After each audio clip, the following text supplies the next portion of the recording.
kyamar bara a ɗaukoko, ta leƙa kuma ta leƙo wanda ya ji yau ya kai sako.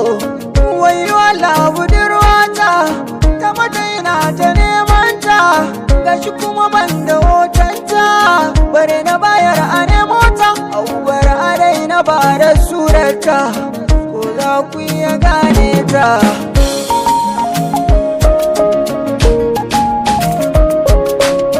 Ita dai ba fara ce ba, ba kuma baka bace can ba, ba doguwa ce ba, ba kuma gajeriya ce ba, ba mai rabiya ce ba, ba inyamura ce ba, ni ba haushiya ce zan kuma kyanta ba zai yi misali ba.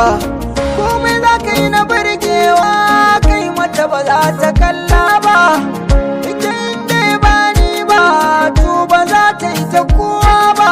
Ni ma da muka fara soyayya farko kamar ba za ta amsa ba, daga baya ta nuna ta amsa amma ba ta faɗan a baki ba.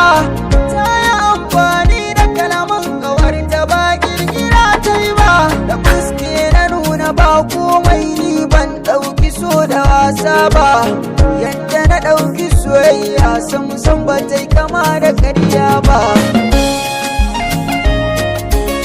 Wayo Allah.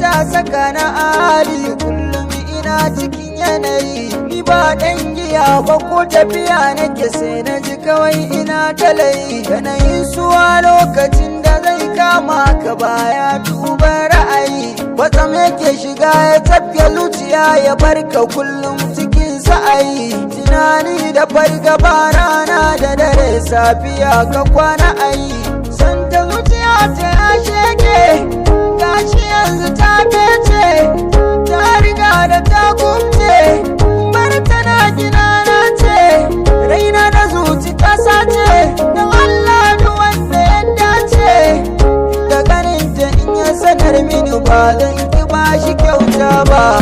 Wayo Allah, wayo Allah, wayo Allah budurwata.